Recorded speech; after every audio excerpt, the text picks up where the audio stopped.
World no tobacco day ভোটের কারণে একদিন আগেই রুবি জেনারেল হসপিটালের বিশেষ শাখা রুবি ক্যান্সার সেন্টারের তরফ থেকে পালিত হলো এই বিশেষ দিন। কি কি কারণে ক্যান্সার হয়, তামাক জাতীয় দ্রব্য থেকে এবং কেন তামাকজাত দ্রব্য বর্জন করা উচিত সেই বিষয়ে একটি বিশেষ কর্মসূচির আয়োজন করা হয়।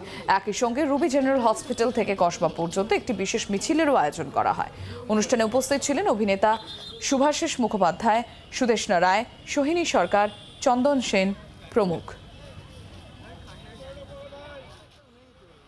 আমরা প্রত্যেক দিন যত ক্যান্সার পেশেন্ট দেখি তার মধ্যে শতকরা 60 থেকে 70% পেশেন্ট হচ্ছে টোবাকো রিলেটেড পেশেন্টস, মানে তাদের লাইফের কোনো একটা সময় তারা স্মোকিং করতো বা চুইং টোবাকো ইউজ করতো।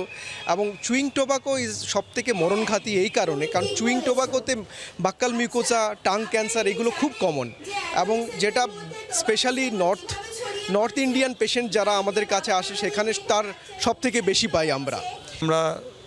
খুবই কৃতজ্ঞ কলকাতা পুলিশের কাছে যে আগামী 1 তারিখে কলকাতা ইলেকশন, তার মধ্যেও আমরা এই বিশেষ পারমিশন পেয়েছি আমার র্যালিটা করার জন্য। এবং আমার পিছনে যে ট্যাবেলো রয়েছে, এরকম ট্যাবেলো কলকাতার বিভিন্ন জায়গায় ঘুরবে এবং 20,000 যে আমাদের ক্যান্সার সচেতনতা যে লিফলেট সেগুলো ডিস্ট্রিবিউট করবে।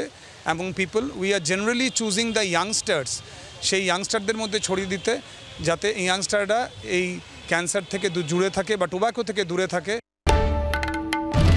বাংলার আওয়াজ, বাঙালির আবেগ, জি 24 ঘন্টা।